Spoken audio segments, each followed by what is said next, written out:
ॐ असतो मा सद्गमय तमसो मा ज्योतिर्गमय अमृतो मामृतं गमय। ॐ त्र्यंबकं यजामहे सुगंधिं पुष्टिवर्धनम् उर्वारुकमिव बन्धनान् मृत्योर्मुक्षीय मामृता।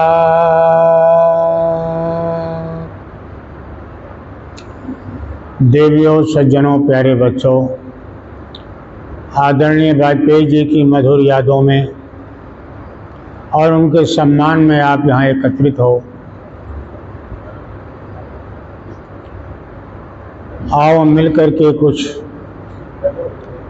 सामायिक चर्चा करते हैं।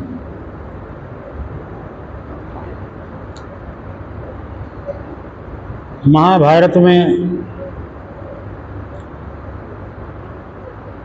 जो दुनिया का सबसे बड़ा ग्रंथ है, काव्य में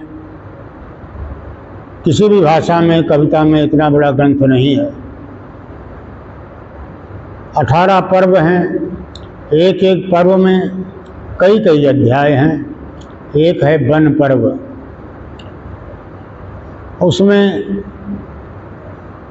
प्रकरण ऐसा आता है, प्यास लगी, पांडुपुत्रों को बड़े भाई से अनुमति ली, तालाब दिखाई दिया, पानी पीने गए। जो यक्ष था, अधिष्ठाता उस तालाब का, उसने अनेक प्रश्न पूछे और ये कहा पहले मेरे प्रश्नों का उत्तर दीजिए तब आप पानी पीजिए, अन्यथा खतरा हो जाएगा। और हुआ भी।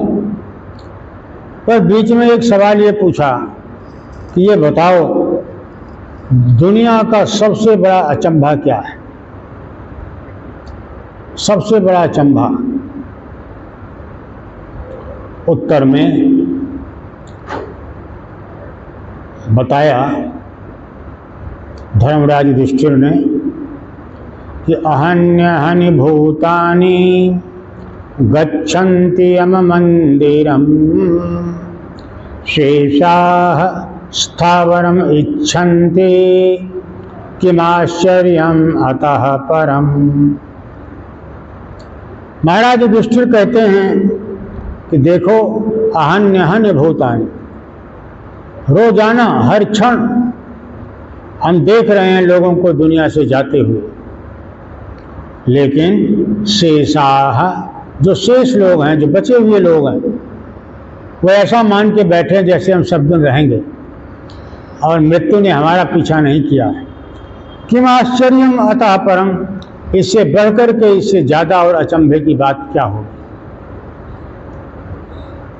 जरे गर्दो उम्र अपने दिन ब दिन घटती गई, जिस कदर बढ़ते गए हम जिंदगी घटती गई। जो जो हम बड़े होते हैं त्यों तो हमारी जिंदगी की यात्रा कम होती जाती है। और इसीलिए मैं कहता हूँ कि अगर 70 साल के हो गए हो, जन्मदिन मना रहे हो, खुशियाँ मना रहे हो, मनाओ, लेकिन साथ में आत्मनिरीक्षण भी तो करो। सोचो, मान लीजिए 1 करोड़ रुपया आपके बैंक में जमा है, 30 लाख रुपया बचा, आपने 70 लाख उसमें से विड्रॉ करके खर्च कर डाला, वर्ल्ड टूर कर लिया, शॉपिंग करने विदेशों में घूमते रहे। तो जब बैलेंस कम हो गया, 30 लाख ही रह गया, तो इकोनॉमिक्स का सिद्धांत क्या कहता है बताओ? चिंता करनी चाहिए, चिंतन करना चाहिए या खुशियां मनानी चाहिए? जिस तरह सबके पास 1 करोड़ जमा करना मुश्किल, ऐसे ही सबकी 100 साल की तो होती नहीं। पर मान लो 100 साल की हमारी ज़िंदगी है और आज हम 70 साल के हो गए, बर्थडे सेलिब्रेट कर रहे हैं, तो बैलेंस तो कम हो गया ज़िंदगी का। 70 साल में हमने क्या अपने खानदान के लिए, कुटुंब के लिए, समाज के लिए, देश के लिए, जन्मभूमि के लिए कुछ किया? कोई सेक्रीफाइस करी, कोई निर्माण किया? ईश्वर की दुनिया में कुछ दुख घटाया, कुछ अन्याय को दूर किया, कुछ अज्ञानता को दूर करने में हाथ बटाया, कुछ अभाव को दूर किया। अगर ऐसा नहीं किया तो याद रखिए, संसार की बैंकों में हो सकता है थोड़ा बहुत पैसा जमा हो, लेकिन आपके पुण्य के खाते में कुछ भी नहीं जमा, बैलेंस नील है, शून्य है। कैसे होगा?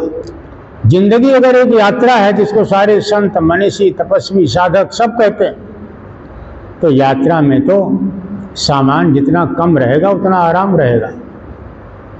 दुनिया की उन चीज़ों को इकट्ठा करो जरूरत भर के लिए, लेकिन ज़्यादा इकट्ठा करते जाओगे, समस्या के अलावा कोई दूसरी चीज़ है नहीं। और जिसकी संग्रह करने की प्रवृत्ति बन जाएगी वो औरों के काम नहीं आएगा। जिसकी इच्छाएं और आवश्यकताएं सीमित होंगी वही दूसरों के आंसू पोंछ सकता है, वही किसी भूखे को रोटी दे सकता है, वही लंगर में हाथ बटा सकता है। और जिसकी अपनी इच्छाएं नित्य प्रति लगातार बढ़ती जाएंगी, गंगा की धारा की तरह लहरों की पर लहरें, एक इच्छा के बाद दूसरी, वो किसी के काम नहीं आ सकता, चाहे कितना बड़ा आदमी।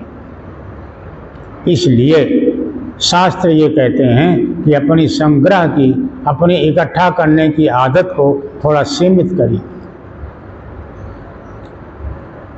दूसरी बात यह है कि शरीर मिला है, ये शानदार मंदिर है जिसमें मैं रहता हूँ। और याद रखिए, आप नहीं देख रहे हो ना, और ये समझो कि आंख देख रही है तो बहुत बड़ी भूल है। देख रहे हो आप, आंख नहीं देख रही। बोल रहा हूं मैं, मुंह नहीं बोल रहा। सुन रहे हो आप, कान नहीं सुन रहा। अगर मैं न रहूं तो मेरे कानों की क्या औकात की वो सुन ले, मेरे मुंह में क्या दम की वो बोल ले, मेरी अंगुलियों की क्या ताकत की वो हिल जाए। तो इसलिए कीमती आप हो, और आपको रहने के लिए माँ के गर्भ में ये शानदार फ्लैट बना, ये आपको दिया गया है। यथासंभव इसको मेंटेन रखिए, इसको स्वस्थ रखिए। और ये है क्या? वेद कहता है, अथर्ववेद, अष्टचक्र नवद्वारा देवानाम पुरयोध्या। ये 8 चक्र हैं, 9 दरवाजे, 9 छेद, और इस पुरी का नाम क्या है? अयोध्या। यहीं से रघुवंशियों ने, वेद उनको प्रिय थे, नित्य यज्ञ उनकी परंपरा थी, और इसलिए अथर्ववेद का ये शब्द लेकर अपनी नगरी का, अपनी राजधानी का नाम अयोध्या रख दिया। अयोध्या का मतलब जिसे युद्ध में कोई जीत ना सके। तो मैं कौन हूं? अहम इंद्रो न पराजिज्ञे, मैं इंद्र हूं। जो शरीर के अंग हैं इनको क्या कहेंगे? इंद्रिय। और मैं अगर इनको काबू में रखता हूं तो मैं क्या हूं? इंद्र। देवताओं का राजा इंद्र। देव कौन है? हमारी इंद्रियां। 5 ऐसी हैं जिनसे कर्म किया जाता है, इसलिए उनको बोलते हैं कर्मेंद्रिय। जैसे आंख से देखते हो, कान से सुनते हो, मुंह से बोलते हो, ये सब क्या है? कर्मेंद्रिय। 5 ऐसी हैं जिनसे आप ज्ञान हासिल करते हो, उनको क्या कहेंगे? ज्ञानेंद्रिय। तो ये 5 कर्मेंद्रिय और 5 ज्ञानेंद्रिय, ये 10 घोड़े हैं। शरीर एक रथ है, आत्मा इस पे सवार है, बुद्धि इसकी लगाम है, और ये घोड़ा चला जा रहा है, चला जा रहा है। पर लगाम को कस के रखना जरूरी है। ये बुद्धि की लगाम बहुत जरूरी है, ताकि हम भटके नहीं, इधर उधर बहके नहीं, रास्ता न भूलें। हमें सदा याद रहे कि हम कौन हैं, हमारे जीवन और जन्म का उद्देश्य क्या है, सुपथ क्या है, कुपथ क्या है। और हर दिन को आखिरी दिन समझ के जीना चाहिए। पसीना मौत का माथे पे आया, आईना लाओ, हम जिंदगी की आखिरी तस्वीर देखेंगे। हर दिन को जिंदगी, हर सांस को आखिरी सांस मान के जीना चाहिए। ये कोई अचंभे की बात नहीं है। जातस्य ही ध्रुवो मृत्यु हो, ये तो हजारों साल पहले वेद ने उद्घोष किया, 2.25 अरब साल पहले। गीता ने उसका सरलीकरण करके बताया। इसके पहले उपनिषदों का ऋषि बता चुके हैं, और गीता ने भी दर्शाया कि देखो भाई, दुनिया की कोई भी चीज़ है जो बनेगी वो एक ना एक दिन बिगड़ेगी। जिस भवन का निर्माण होगा उसका एक दिन विध्वंस भी होगा। दुनिया में कुछ भी अगर उदय होगा तो वह अस्त भी होगा। जहाँ कहीं भी संसार में मौका सुख का हो चाहे दुख का हो, जहाँ कहीं भी मिलन होगा वहाँ बिछोह भी होगा। ये नियम है विधाता का। जहाँ कहीं भी जन्म होगा वहाँ मृत्यु भी होगी, इसे कोई रोक नहीं सकता। ये ईश्वर की सृष्टि का पक्का नियम है। जब पक्का नियम है और हम सबको मालूम है, फिर गीता कहती है क्रंदन किस लिए, रोते किस लिए हो, अपने आंसुओं को थामने की कोशिश क्यों नहीं करते, अपने दिल में मजबूती क्यों नहीं पैदा करते। क्या आपके रोने से आदरणीय पूज्य पिताजी लौट आएंगे? बहने बेचारे अपने आप से पूछें तो अंदर से ही आवाज आएगी, जवाब आएगा, ना, दुनिया की हिस्ट्री में आज तक कोई नहीं लौट के आया, तो उस रूप में नहीं आया जिस रूप में थे, तो आखिर इनके साथ भी कैसे होगा? नहीं होगा। अच्छा, रोने से फायदा? अकेले में छुप छुप के आंसू बहाते हैं, आसान नहीं है आंसुओं को थामना। ना नहाने का मन, न खाने की चिंता, न नींद आए, तो करना क्या चाहिए? अपने आप से पूछो कि हम रोते रहेंगे, नित्य नियमों को भी छोड़ देंगे, काम धंधे को भी छोड़ देंगे, तो अगर हमारे रोने से आसक्ति है तो रोने से नुकसान और होगा, डिप्रेशन होगा, टेंशन में जाएंगे, मतलब चिंतित होंगे। और ये दुनिया का सबसे बड़ा शत्रु है हमारा।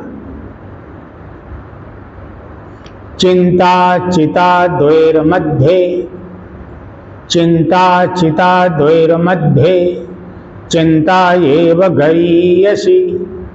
चिंता को और चिता को तोलो। पलड़ा भारी किसका होगा? चिता का नहीं, चिंता का। क्यों? क्योंकि चिता तो मुर्दे को जलाने का काम करती है, लेकिन ये चिंता जिंदा व्यक्ति को धीरे धीरे धीरे धीरे खत्म करती है। हमारे पूज्य पिता थे, हमारे आंखों के आंसू देख करके उनको कैसे लगता? बहुत बुरा लगता, बहुत दुख होता। तो इसलिए जो उनको अच्छा ना लगता रहा हो, आओ हम उसे ना करें, कोशिश करें, अभ्यास करें, संभालें अपने आप को।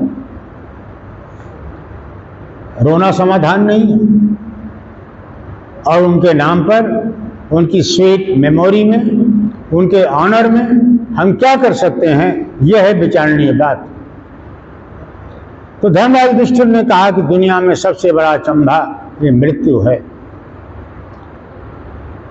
अनंत काल से ये प्रश्न मानव मस्तिष्क में समाया हुआ है, और ये मृत्यु एक अनबूझ पहेली की तरह, एक ऐसा प्रश्न जिसका उत्तर आज तक मानव को नहीं मिला कि आखिर है क्या। तो याद रखने की चीज है, अहम इंद्रो, मैं इंद्र हूं, मेरी इंद्रियां मेरे काबू में रहेंगी, तो उसका परिणाम यह होगा हम इंद्रियों के स्वाद की सीमा बनाएंगे। ये दूसरी बात है। जैसे पहला निवेदन मैंने किया कि अपने संग्रह की सीमा बनाओ, दूसरा निवेदन यह है कि इंद्रियों के स्वाद को भी सीमित रखो। ये स्वाद दुनिया के कभी नहीं खत्म होंगे, चाहे जीभ का हो, चाहे कान का हो, हर एक इंद्रिय का अलग अलग स्वाद है, और स्वादों के पीछे हम पागल रहते हैं। हमारी तीनों चीजें नष्ट होती हैं, समय, धन और ताकत, तीनों चीजों का नाश होता है। इसलिए इस देश के उन ऋषि मुनियों ने, उन तपस्वी साधकों ने, जिन्होंने नदियों के किनारे, पर्वत की कंदराओं में साधना में बैठकर अपनी जिंदगी की हर सांस को स्वाहा कर दिया, लेकिन अंत में जो आउटपुट निकला वो क्या है? नेति नेति नेति न इति कि अनंत है, कोई अंत ही नहीं, कोई छोर नहीं, कोई और नहीं। प्रभु की जो महिमा है, उसका जो नियम है, आज इस दुनिया के अंदर 800 करोड़ लोग होंगे तकरीबन, और रोजाना कम से कम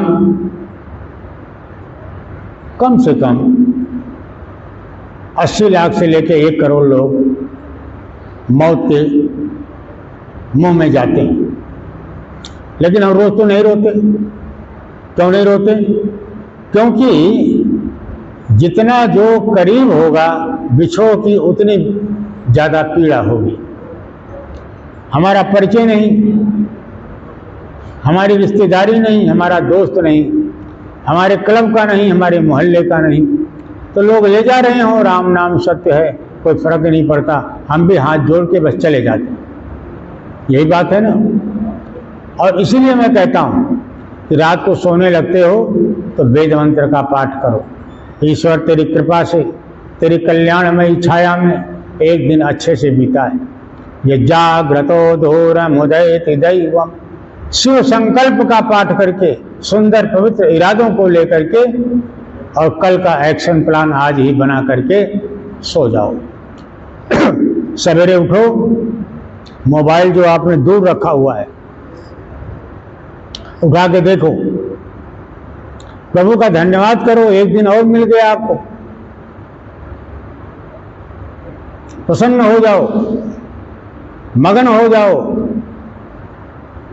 और मोबाइल में देखो कोई मिस्ड कॉल नहीं है। इसका मतलब है आपके जितने भी किथ एंड किन हैं, जितने भी आपके सगे संबंधी हैं, मित्र हैं, सब सही सलामत हैं, नहीं तो फोन आया होता।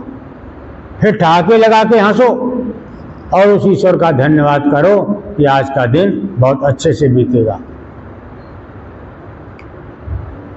क्योंकि निश्चित है ये कि कहाँ पर चलते फिरते, उठते बैठते, खाते पीते, हवा की तरह ही तो हूँ, उड़ जाऊँ, निकल जाऊँ, और बस फुर्र हो जाएगी चिड़िया, आशियाँ रह जाएगा। तो इसलिए हम सबको चाहिए कि हम अपनी जिंदगी की इस यात्रा में रोजाना शाम को हिसाब किताब लगाया करें कि आज दिन भर कहाँ गए, क्या खाया, क्या पिया, किस किस तरह से बोले, घर में भी बाहर भी, और हमारे बोलने से, हमारे व्यवहार से कितना कितना किसको किसको दुख हुआ है, पीड़ा हुई है, वेदना हुई है। हमने आंसू पैदा किया, चिल्लाहट पैदा की, या प्रसन्नता पैदा की, ठहाके पैदा किए, ये अपने आप से पूछो। रोज शाम को सोने से पहले आंखें बंद कर लो, अपने अंदर से पूछो।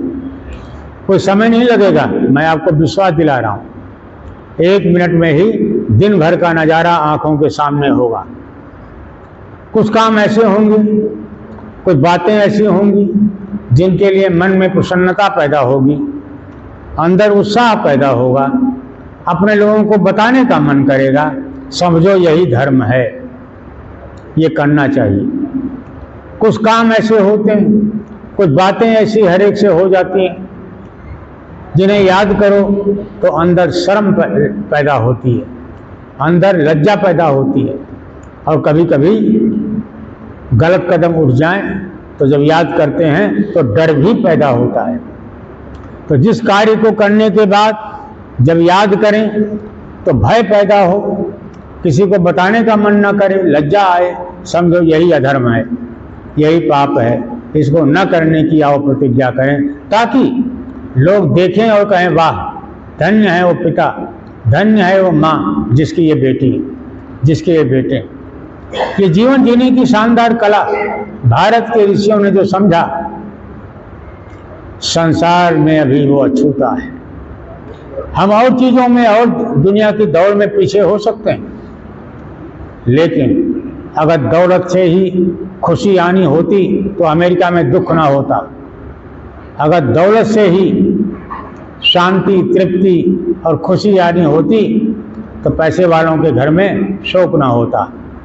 लेकिन इस समस्या का समाधान पैसे में नहीं है, और इसीलिए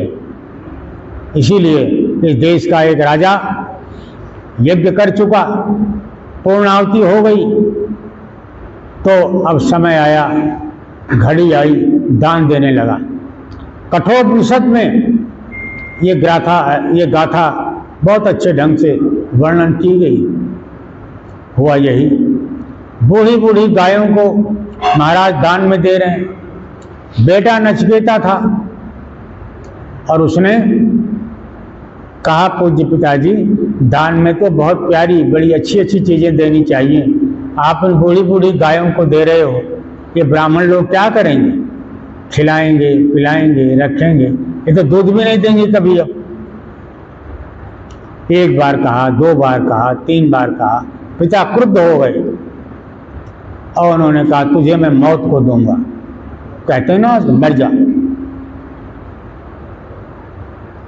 दुखी हो गया पुत्र, आचार्य यम के यहाँ गया, 3 दिन तक भूखा प्यासा बैठा रहा, किसी ने भी उसको अटेंड न किया। आचार्य जी कहीं बाहर गए हुए थे, उनका नाम ही यम था। आए, देखा, पता लगा 3 दिन से भूखा हमारे दरवाजे पर बैठा है। ये कितना बड़ा अपराध है।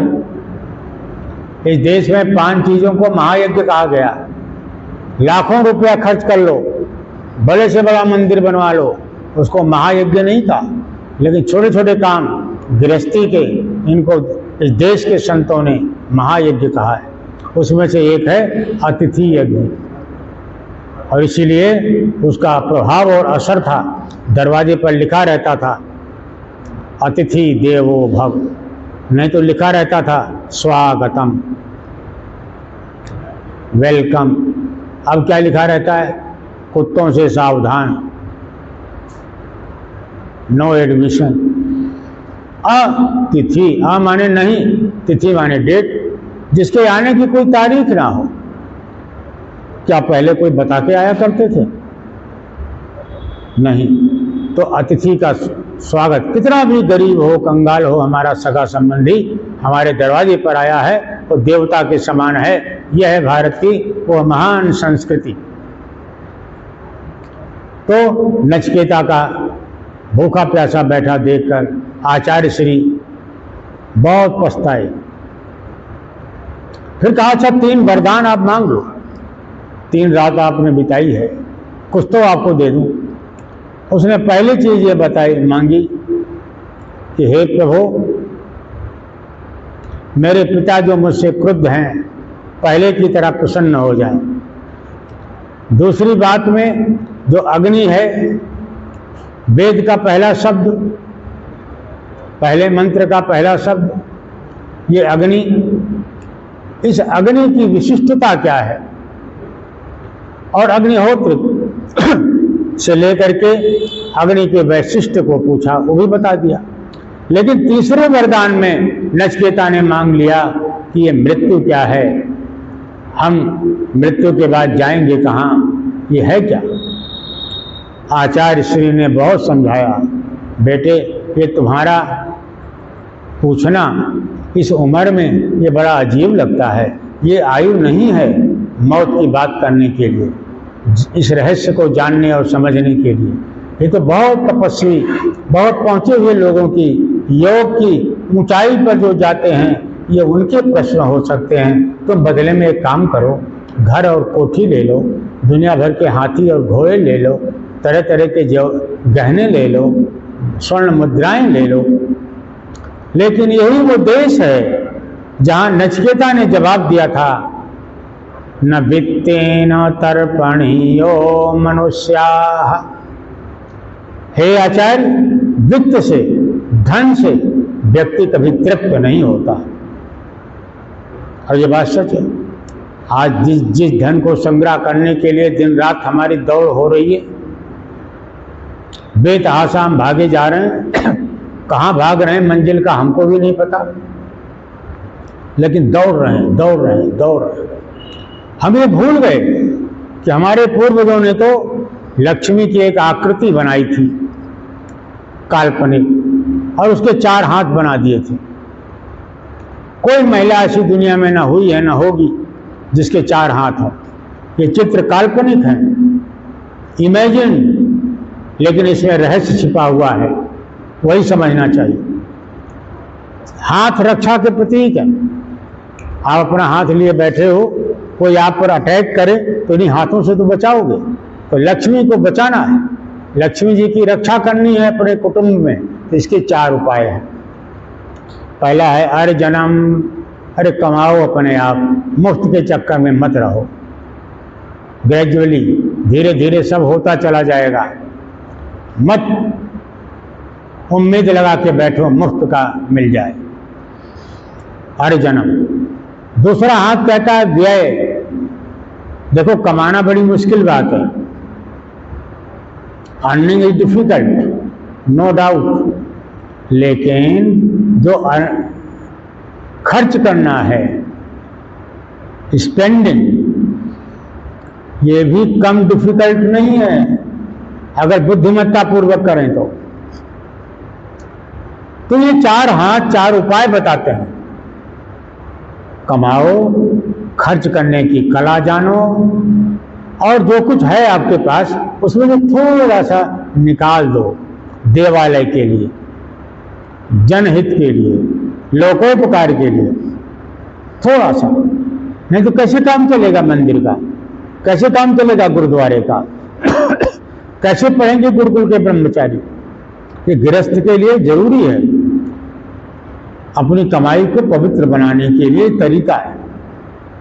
और यदि आप अपनी आय में से शतांश एक गुल्लक बना लो, 1 आउट ऑफ 100 आप उस गुल्लक में डालते जाओ, उसका नाम रखो चैरिटी। जहां आपको लगे कि यहाँ आवश्यकता है और मेरी सामर्थ्य है, चुपचाप दे करके भूल जाओ।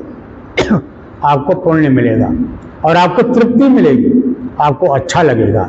दूसरा फायदा ये होगा, आपके घर में बरकत शुरू हो जाएगी, बीमारियां दूर भाग जाएंगी। ये इस देश के ऋषियों ने तरीके ढूंढे थे। खाने से पहले निकाल दो गाय के लिए। अब भोजन कर चुके हो, अरे थोड़ा सा वो जूठा नहीं सही, कुत्ते के लिए निकाल दो। तवे की पहली रोटी मेरे पंजाब में कोई नहीं खाता था। बगल में मंदिर होता था, पंटानी जी आती थी या गाय आ जाए तो पहली रोटी दान के लिए होती थी।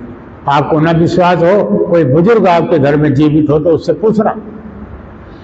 चूल्हे में पहली रोटी कोई नहीं खाता था, पहले खिलाओ तब खाओ, ये हमारी संस्कृति है। पहले बिठाओ तब बैठो। डाइनिंग टेबल पर प्लेट लगी हुई है, सलाद भी लगे हुए हैं, दुनिया भर के दाल भी है, सब्जी भी है, चपाती भी है, चावल भी है। प्लेट आप उठा रहे हो और अपनी ही प्लेट में डालने लग जाओ करछी से। 5-6 लोग और हैं, उनको न पूछो, यही तो पाप है। और प्लेट उठाओ पहले आप दूसरे को दे रहे हो, इसी का नाम यज्ञ है। विधाता ने आपको 2 हाथ दिया, एक हाथ किसी के चरणों में रखो, एक हाथ किसी के सिर पर रखो। चरणों में उसके रखो जो आपसे बड़ा है, आपका यज्ञ हो जाएगा, आशीर्वाद मिल रहा है। सिर पर उसके रखो जो आपसे छोटा है, उसको आशीर्वाद दे दो, आपका यज्ञ हो गया। खाली आहुतियां देना ही यज्ञ नहीं है, हवन के 1000 तरीके हैं। और सबसे बड़ा यज्ञ तो वो था जिन लोगों ने जिंदगी बलिदान कर दी। किस लिए? अपनी परंपरा को बचाने के लिए। गुरु तेग बहादुर का बलिदान, अगर हम मौत से डरते तो अपना सिर कटवाते। इतनी बड़ी मर्दानगी का काम, कह दो उनको, गुरुजी मान जाएंगे, कबूल कर लेंगे इस्लाम, तो हम सारे लोग मान जाएंगे। और अभी 2 दिन पहले गुलाम नबी आजाद ने उस सच्चाई को स्वीकार किया कि हम सारे कश्मीरी पंडित हैं, हमारे पूर्वज कन्वर्टेड हैं। मेरा माथा झुकता है उस व्यक्ति के आगे। सच्चाई कहने वाले लोग खासकर राजनीति में बहुत कम होते हैं। ये बहुत बड़ी बात है। डीएनए हमारा उनका एक है, लेकिन संस्कृति और सभ्यता को बदलने के लिए, राष्ट्रीयता को बदलने के लिए जो दांव खेले गए, उसमें गुरुओं का, और सबसे बड़ा बलिदान गुरु तेग बहादुर का चांदनी चौक में हुआ, जहां आज गुरुद्वारा है। और एक भगत आया, उठा करके बॉडी को लेके भागा, और आप सब जानते हैं जिस झोपड़ी में जलाया, वहां पर दूसरा गुरुद्वारा है। वहां आज दिल्ली ही नहीं, देश का सबसे बड़े बड़े परोपकार के काम किए जा रहे हैं। तो ये है मृत्यु से न डरने का परिणाम, कि बड़े बड़े काम कर लिए, बड़ी बड़ी मुसीबतों का डट कर हिम्मत से मुकाबला कर लिया, क्योंकि हमारे पूर्वजों ने हमें आत्मा की अमरता का संदेश दिया था। उसका आधार गीता, उसका आधार उपनिषद, उसका आधार मुख्य रूप से, मूल रूप से वेद। और फिर बाद में तो दूसरे ग्रंथों ने भी वेद की उस कठिन और सच्ची बात को सरल करके समझाया, बताया कि देखो, कोई ऐसा नहीं है जिसको मौत न आए, कोई मिलन ऐसा नहीं है जो सब दिन के लिए। आप याद कर लीजिए, इस दुनिया के अंदर कोई भी रिलेशनशिप सब दिन के लिए नहीं होती, सब दिन के लिए नहीं होती। कोई भी रिश्ता हो, पिता और पुत्री का हो, बहनों का बहनों से हो, पति पत्नी का हो, दुनिया की कोई भी रिश्तेदारी सब दिन के लिए नहीं होती। या तो पहले आप चले जाओगे, या पहले आपका साथी, लेकिन बिछोह होगा जरूर, इसे कोई रोक नहीं सकता। इसलिए युधिष्ठिर ने कहा, अहन्य हन्य भूतानि गच्छन्ति यम मंदिरम शेषाः स्थावरम इच्छन्ति किमाश्चर्यम अतः परम। कोई इससे बढ़कर ज्यादा अचंभे की बात नहीं हो सकती कि हमने देखा अपने गांव के लोगों को जाते हुए, हम अपने ही कंधे पर ले गए कुछ लोगों को शमशान की ओर, लेकिन अफसोस कि हमने नहीं याद रखा कि हमको भी जाना है। यही दुनिया का सबसे बड़ा अचंभा है। देवियों और सज्जनों, जिंदगी जीना एक शानदार कला है। गुजरती तो सबकी है। लोग डप 1 मिनट में 72 बार तो करता रहेगा आखिरी सांस तक, लेकिन जीना एक कला है। और वो कला क्या है? मैंने निवेदन किया आपको, 2 चीजों की सीमा बनाओ, वाजपेयी जी की याद में। वो क्या है? संग्रह की सीमा, कितना इकट्ठा करते जाओगे। दूसरा, भोग की, स्वाद की सीमा बहुत जरूरी है। तो नचिकेता ने जो कहा आचार्य से, लालच में नहीं फंसा, मुझे तो आप वही वरदान दीजिए कि मौत है क्या। दुनिया भर का लालच दिया गया, लेकिन नचिकेता ने कहा, न वित्तेन तर्पणीयो मनुष्यः। ये दौलत से कभी भी तृप्ति मानव की नहीं हो सकती। जितना भी मिल जाए, जितना मिल जाए, और ज्यादा हासिल करने की कोशिश होगी। आज आप 100-200 गज के प्लाट में रहते हो, सारा साउथ एक्सटेंशन आपका हो जाए, फिर आप चाहोगे या ग्रीन पार्क भी अपना हो जाए, डिफेंस कॉलोनी भी मेरा हो जाए। सिकंदर महान जब निकला दुनिया को मुट्ठी में लेने के लिए, तो कहीं रुकता था क्या? नहीं ना, तृप्ति नहीं हुई उसकी। पर क्या ले गया अपने साथ? जब जाने लगा दुनिया से, तो उसने कह दिया था मरने से पहले कि देखो, कफन के बाहर मेरे दोनों हाथ निकाल देना, ताकि दुनिया वाले ये देख सकें कि जो सिकंदर महान सारी दुनिया को लूटने और काबू में करने के लिए निकला था, और बहुत बड़े भाग को लूटा भी, आज वो दुनिया से खाली हाथ जा रहा है। एक पार्लियामेंट में हिंदुस्तान की बहुत बड़े सांसद थे, बड़े मशहूर, ज्योतिर्मय बसु। उनका भगवान पे भरोसा नहीं था, बंगाल के थे, आखिरी घड़ी जयपुर में रहे, और आखिरी घड़ी उन्होंने 2 बातें कही वहां उपस्थित लोगों को। ये इतिहास है कि मेरे मौत की सूचना मेरे बेटे को सबसे पहले न दी जाए। पहले दूसरों को बता दो, बेटे को संभालने के लिए उसके पास लोग आ जाएं, तब मेरे बेटे को बताना। दूसरा, अभी तक मैं ये कहता था ईश्वर नहीं है, लेकिन आज मैं कहता हूं कि ईश्वर इस संसार को पैदा करने वाला, बनाने वाला, पालने वाला कोई ना कोई है, कोई ना कोई ऐसी ताकत है, और उसी का नाम परमात्मा है। बेकार लोग अपनी अकल में रहते हैं कि मैंने बचाया, मैंने रक्षा की। यहाँ पीछे एक गांव है कोटला, कई साल पहले, अब ये लोग आर्किटेक्ट तो बुलाते नहीं, इंजीनियर कंसल्ट करते नहीं, मसाले का प्रोपोर्शन क्या होगा भगवान जाने। एक बिल्डिंग गिरी, बहुत सारे लोग दब गए, गाड़ियों का तांता लग गया मेडिकल कैजुअलिटी में ढोने के लिए। कई दिन बाद मलबे में से एक छोटी सी बच्ची निकली, उसके खरोंच भी नहीं लगा।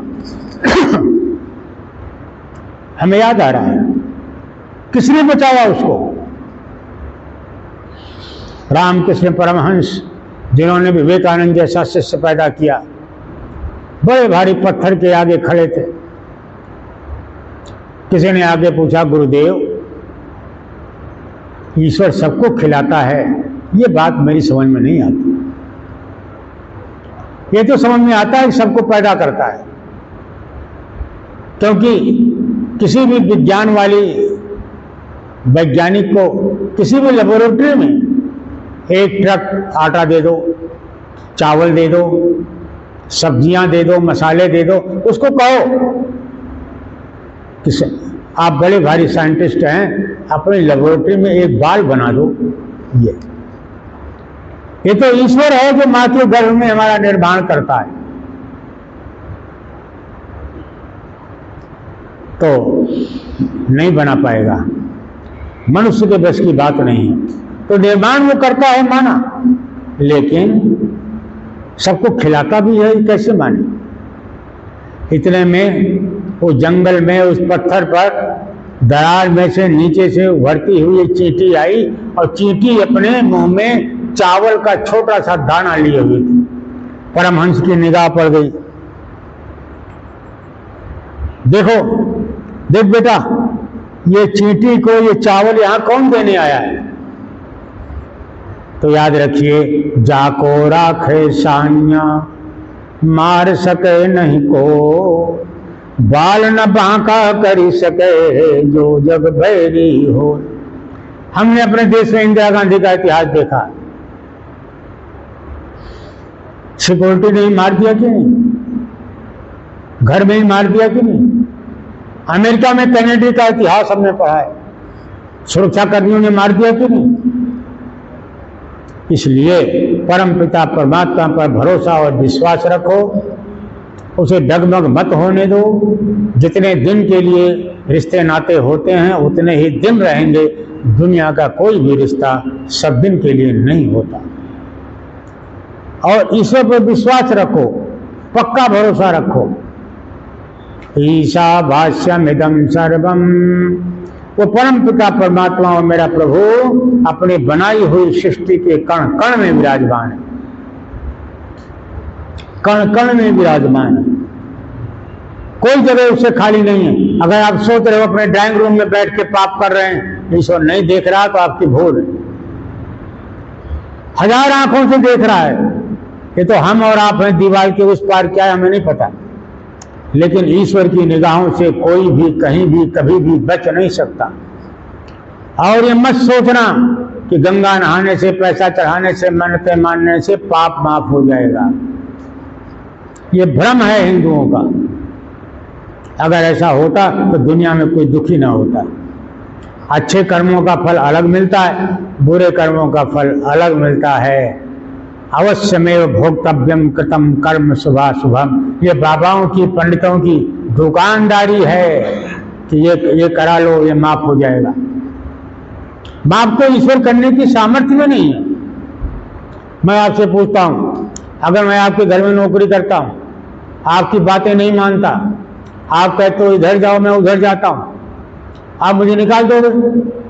ईश्वर की जो सृष्टि है, अगर उसकी संसार में मैं उल्टे काम करता हूं, वो मुझे निकाल सकता है क्या? वो निकाल के कहाँ भेजेगा? क्या कोई जगह ऐसी है जहां वो नहीं है? तो ईश्वर मुझे, मैं चाहे जैसा भी हूं, न तो अपनी सृष्टि से, अपनी स्टेट से बाहर कर सकता है। वो कर्म फल देगा, हमें भुगतना पड़ेगा। इसलिए ये सब कहना, कुछ चीजें कहने और सुनने में अच्छी लगती हैं मेरी बच्चियों, लेकिन वास्तव में वो सच्ची नहीं होती।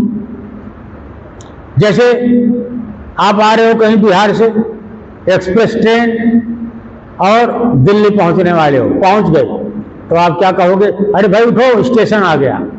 अब मुझे बताओ, स्टेशन कहीं चला गया था क्या?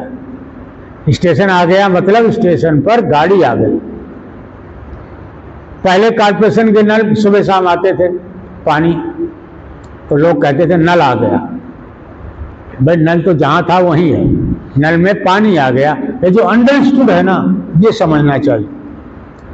हमने फोटो में देख लिया, आजकल सावन का महीना चल रहा है, सोमवार का लोग व्रत रहते। हमने फोटो देख ली गंगा जी की धारा भगवान शंकर की जटाओं में, फिर धरती पर। भला मुझे बताओ, इतनी बड़ी विशाल गंगा की धारा किसी बाल में बिखर सकती है? कोई जटा इतनी बड़ी हो सकती है? अभी हमारे प्रोफेसर सच्चिदानंद सहाय जेएनयू से रिटायर हुए थे, और इनका जेएनयू से संबंध रहा, इसलिए मैं कोट करता हूं। जेएनयू में ही सीनियर प्रोफेसर थे सच्चिदानंद सहाय, 20 साल हो गए उनको रिटायर हुए, और आजकल वो वियतनाम में है। उन्होंने किताब लिखी है शिवा बियॉन्ड इंडिया, ये टाइटल है किताब का, और इसको रिलीज किया दलाई लामा ने। इस पुस्तक में दुनिया के लोगों के सामने उस महापुरुष ने सिद्ध कर दिया कि कैलाश में शंकर नाम के महात्मा थे।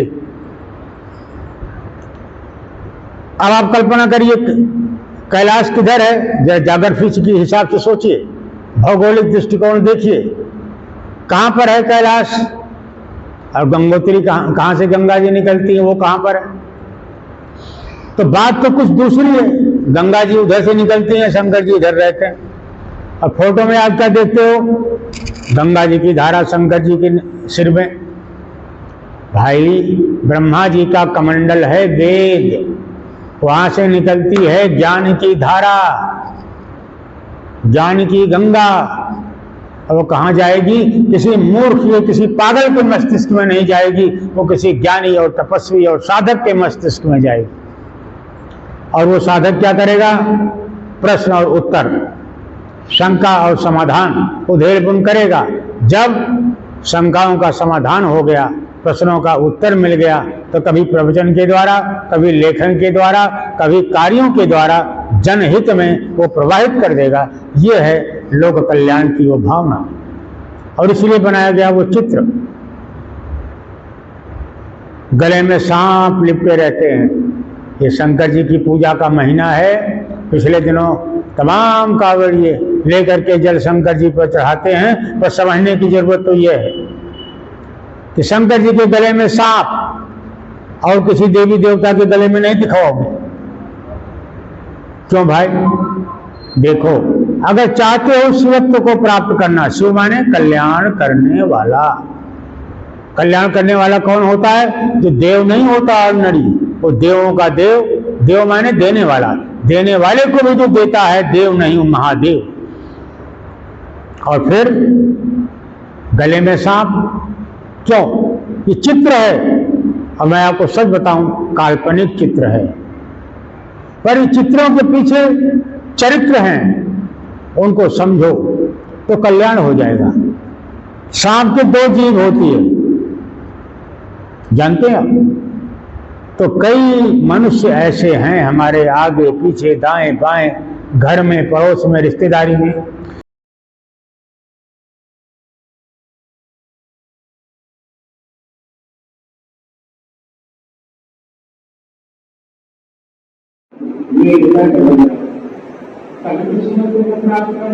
कभी कल्याण कर पाओगे, नहीं तो कल्याण होगा नहीं। आप सारे देवी देवताओं को कहने चाहिए, शंकर जी को भगवत में एकदम रखे हुए इससे हवन की रात सवारी जो उनकी विचित्र है, सब कल्पना है, बहुत मजबूत होता है, बलशाली होता है। तो योगी का वाहन बलशाली होता है। उचित योगी का है सब दुनिया में योगी बनोगे, मंदिर मिलेगी, देव नहीं, महादेव बन जाओगे, और अगर होली बनोगे तो जीवन योगी मिल जाएगा। कैसे गुजरेगा?